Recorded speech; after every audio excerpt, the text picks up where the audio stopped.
Saya Mhm. ingin mengajak kita semua untuk melihat apa yang terjadi secara global gitu pada Mhm. saat ini, bahwasanya industri di Indonesia, kalau kita melihat apa sih yang sedang dibahas para CEO hari ini, melihat tren yang terjadi di dunia industri khususnya. Yang pertama, bagaimana AI hari ini sudah mulai masif digunakan di industri secara global, kita belum masuk ke Indonesia, Ya. secara global, di mana ada AI yang sebelumnya kita tahu untuk bisa membantu proses industri, yang kedua ada generative AI, kemudian juga ada topik yang sangat menarik hari ini adalah agentic AI atau agent AI yang sedang ramai didiskusikan. Nah, dari poin tersebut, hari ini kita bisa melihat bahwasanya 16% dari adopsi teknologi, emerging teknologi, Ya. dari yang sebelumnya kita kenal ada IoT, kemudian ada blockchain, kemudian ada metaverse. Dan AI punya peran yang cukup besar hari ini untuk membantu industri, Ya. baik itu untuk optimalisasi dan juga untuk new business model nantinya, di mana sudah ada 16% adopsi AI secara global. Nah, kemudian kalau kita ngelihat di Indonesia trennya, Ya. hari ini Indonesia berada dalam kondisi mengakselerasi pemanfaatan AI. Kita tahu bahwasanya di Indonesia sejak tahun 2018, pemerintah Indonesia sudah melaunching program Making Indonesia 4.0, di mana ada beberapa program dari tahun 2018 sudah dilakukan sampai sekarang, Ya. termasuk juga program mengukur readiness index dari kesiapan industri. Ini sebenarnya menarik. Sudah berapa banyak industri di Indonesia yang sudah diukur kesiapannya? Sebelum tadi kita masuk ke pertanyaan, seberapa siap Indonesia, begitu kan ya? Nah, sudah diukur dengan INDI 4.0. Kemudian di Indonesia punya program yang kita sebut INDI Award, memberikan recognition bagi perusahaan yang sudah mengadopsi teknologi digital untuk bertransformasi, mulai dari IoT dan sebagainya. Tahapan ini sudah dilakukan, itu kenapa tadi saya sampaikan bahwasanya Indonesia hari ini kalau kita mau lihat kondisinya, kita sudah berada di average level 2,5. Dalam artian sedang menerapkan dan sedang mengakselerasi. 0,25. 2,5 dari 4. Dari 4. Yes. Oke. Tapi kalau misalkan menurut Anda, kalau melihat dari penerapan AI di Indonesia, apakah menurut Anda ini masih bersifat parsial per sektor, ataukah memang sudah terhubung atau bisa membentuk ekosistem yang tentunya ya saling terhubung itu? Benar. Jadi Mbak Safira, kalau kita ngelihat di industri hari ini, kita harus melihat industri dengan sektor yang berbeda, dengan skala yang berbeda, Ya. maka adopsi teknologinya pun akan berbeda-beda. Kalau kita melihat dari industri besar misalnya, industri multinational company industry, di mana hampir 35% sampai 40% dari industri besar tersebut, mereka sudah memanfaatkan AI di proses produksinya.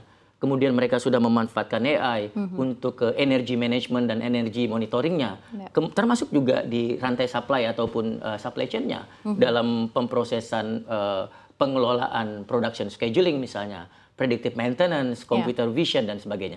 35-40% perusahaan-perusahaan besar, multinational company, mungkin mereka sudah menggunakan AI.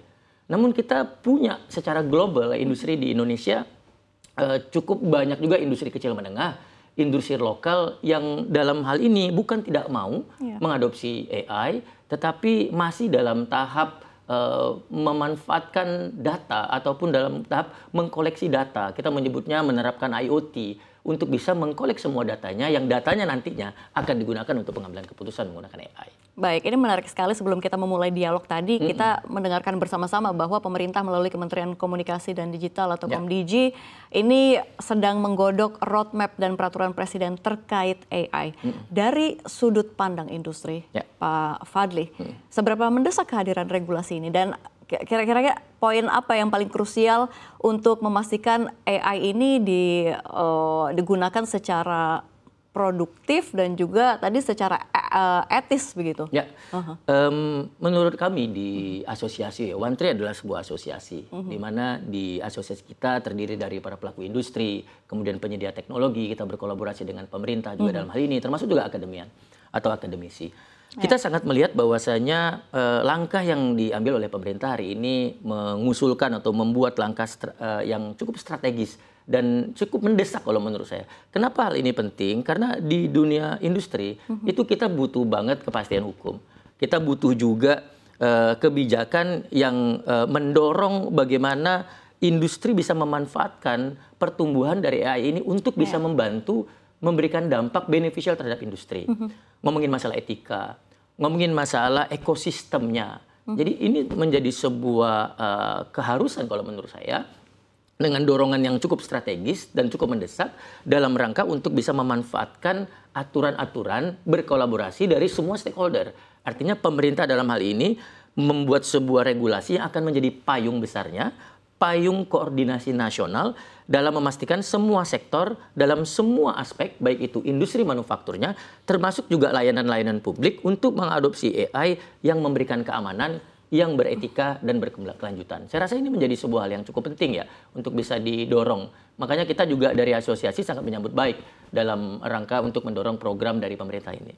Jadi menurut Anda apakah regulasi AI ini perlu bersifat adaptif dan juga dinamis mengikuti perkembangan teknologi, atau memang justru harus kuat dari sisi kontrol dan juga batasan-batasan ya Pak Fadli? Saya yakin adanya regulasi, mungkin harapan kami bagi para pelaku industri adalah tidak hanya menjadi sebuah pengawasan, tetapi ini juga bisa menjadi sebuah percepatan gitu, membantu. Kalau saya boleh ambil sebuah kutipan gitu ya, berdiskusi dengan rekan-rekan industri atau praktisi, kita berharap ini tidak hanya menjadi sebuah regulasi yang sifatnya membatasi, tetapi ini bisa mempercepat dan mengarahkan transformasi digital Indonesia itu menjadi berdaya saing gitu, sehingga benar banget adaptif, kemudian bisa terakomodir dari segala stakeholder yang ada, baik itu mendengarkan juga masukan dari teman-teman akademisi, teman-teman praktisi, teman-teman pelaku teknologi, yang saya yakin ini juga punya peran yang cukup besar gitu ya dalam rangka mendukung akselerasi pembuatan regulasi AI ini sendiri.